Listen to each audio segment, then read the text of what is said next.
누가복음 22장 54절로 62절, 제가 한 절 여러분이 한 절 읽으신 후에 마지막 절은 함께 읽도록 하겠습니다. 예수를 잡아 끌고 대제사장의 집으로 들어갈새 베드로가 멀찍이 따라가니라.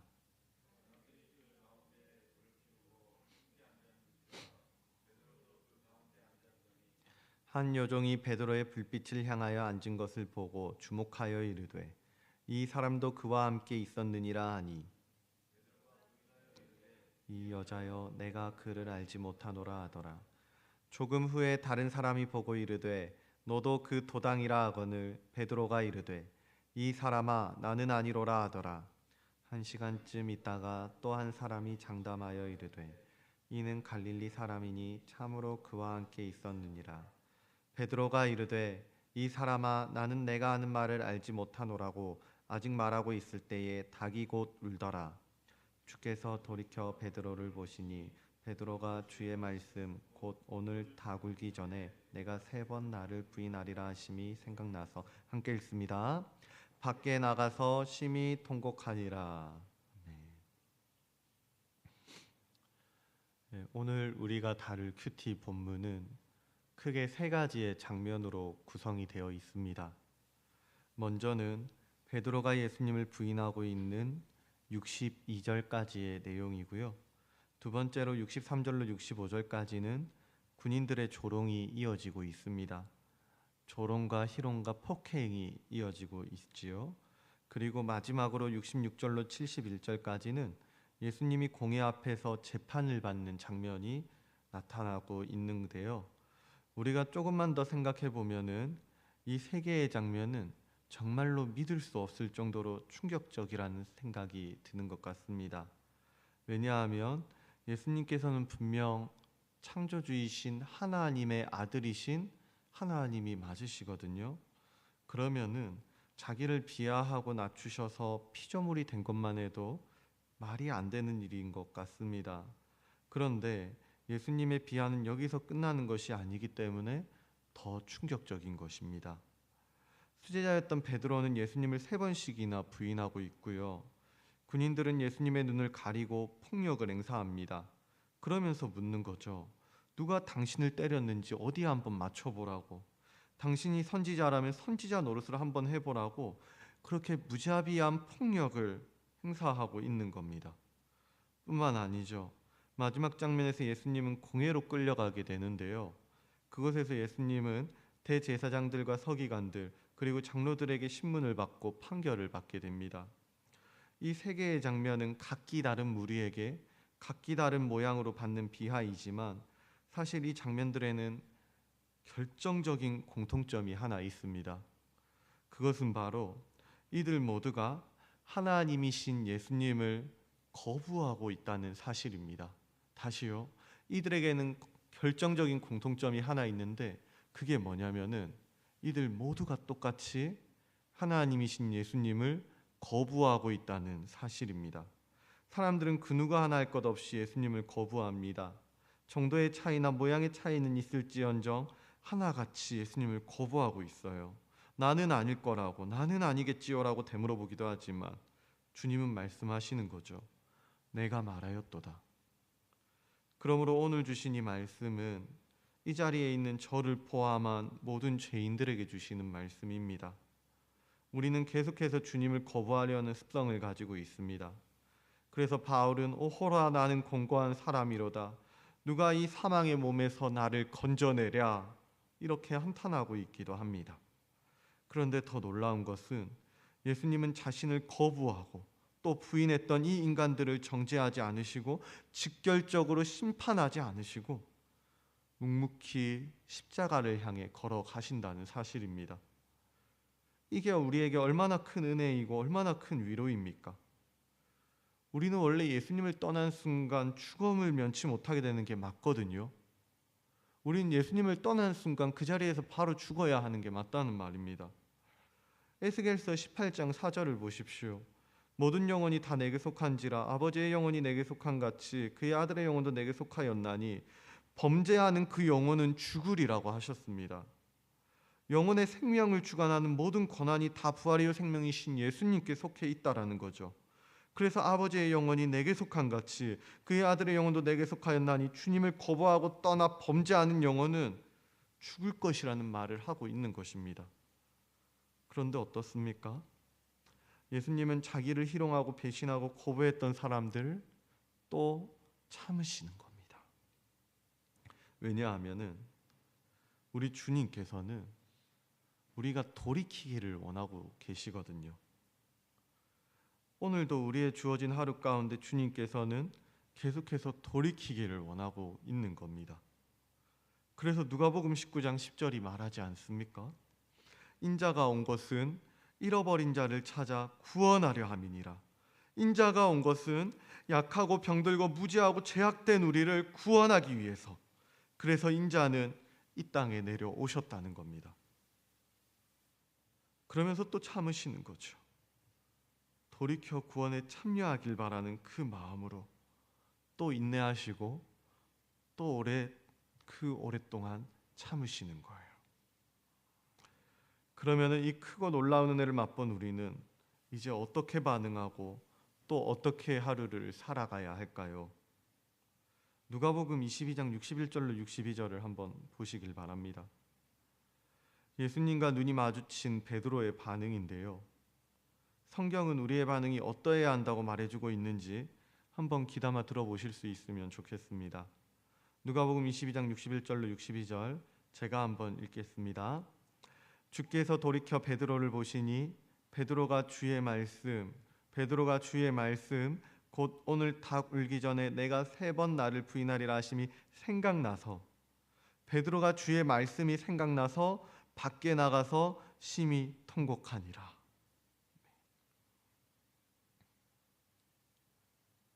하나님의 은혜를 아는 신자는,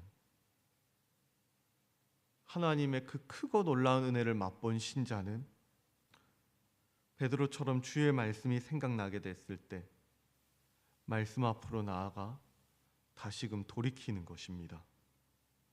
시작은 아니었을지 모르겠습니다.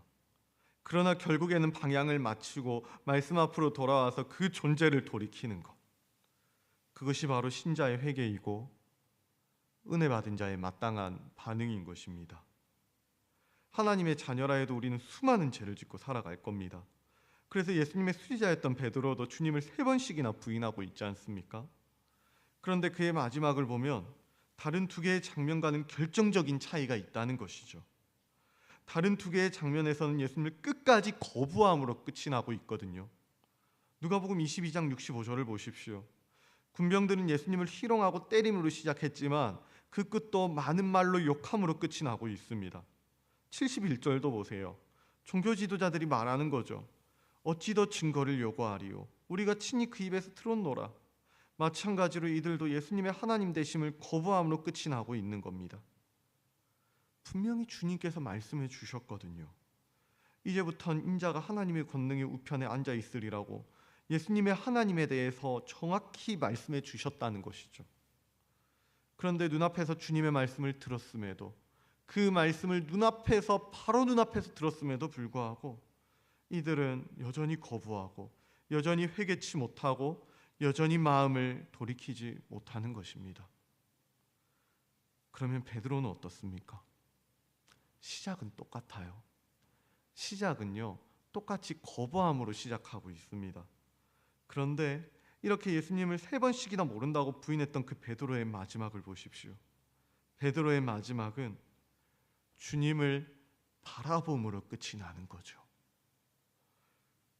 주님께서 나를 바라보고 있음을, 주님께서 내게 시선을 두고 계심을 바라보는 것이에요.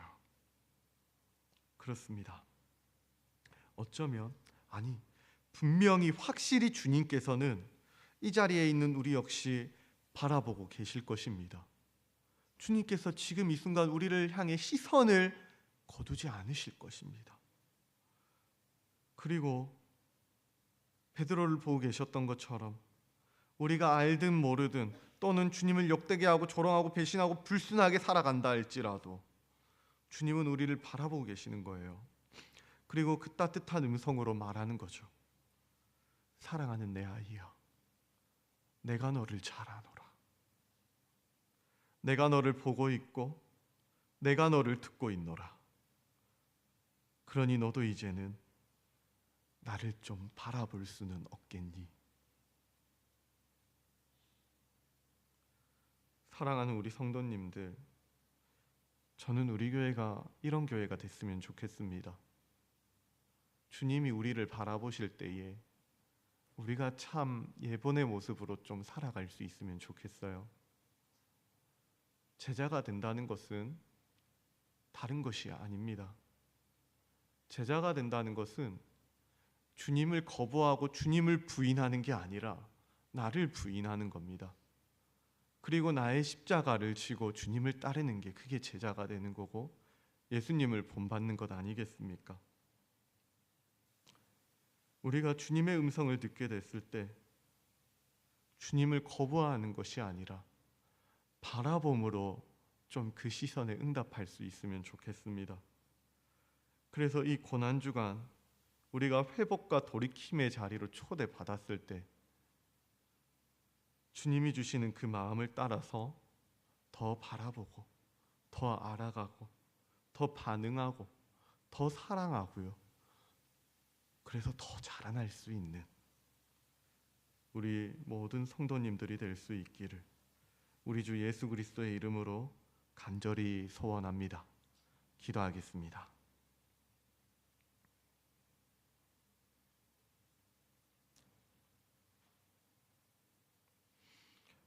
지극히 은혜로우시고 그 사랑이 너무너무 풍성하셔서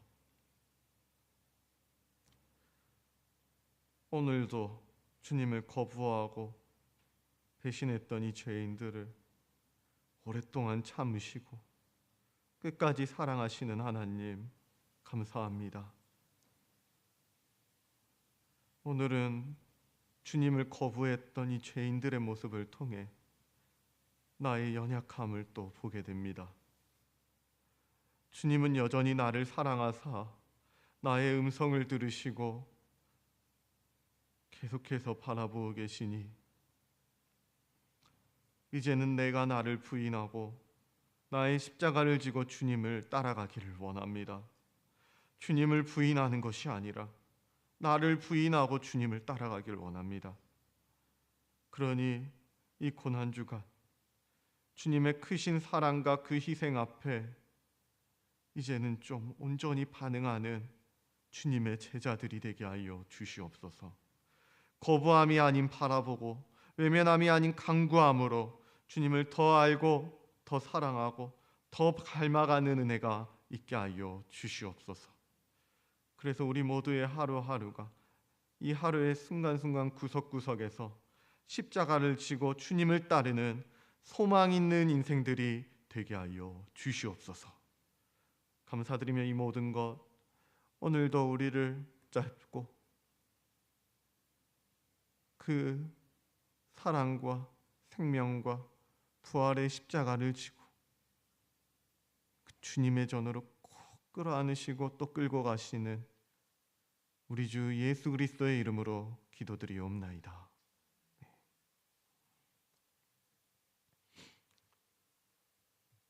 이 시간 우리가 두 가지 기도 제목을 놓고 함께 기도했으면 좋겠습니다. 먼저는 들었던 말씀을 좀 기억하면서 그렇게 기도했으면 좋겠습니다. 베드로가 나중에 이 교회를 위해서 굉장히 귀하게 쓰임을 받습니다. 그런데요, 베드로가 쓰임 받을 수 있었던 이유는 다른 어떠한 것 때문이 아니었던 것 같습니다. 베드로도 똑같았거든요. 그의 시작도요, 군병들이나 종교자들이나 다 똑같이 거부하는 인생이었습니다.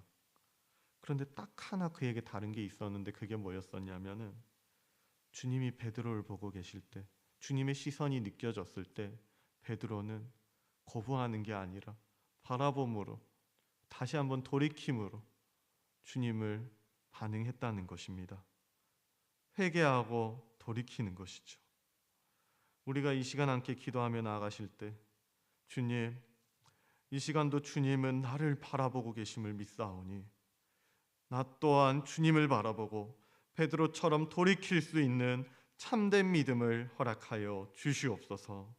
그래서 이 고난주간이 단순히 주님의 죽으심에 눈물을 흘리고 끝나는 게 아니라 주님의 사랑과 희생을 기억하고 회복의 기쁨을 경험하며 부활의 소망을 마음껏 누릴 수 있는 은혜로운 시간이 되게 하여 주시옵소서. 그래서 이 내면이 부패하고 타락하지 않을 수 있도록 제 마음을 더욱 새롭게 하여 주시옵소서. 또한 가정과 직장과 관계의 문제를 주님께 다 맡기고 나아가오니 우리의 일상을 모두 간섭하여 주시고 역사하여 주시옵소서. 주님의 일하심을 보게 하시고 주님의 선하심을 보게 하시고 주님의 역사하심을 보게 하여 주시옵소서. 이렇게 기도하신 후에 가져오신 기도 제목들을 가지고 하나님 앞에 기도하며 나아가도록 하겠습니다. 기도하겠습니다.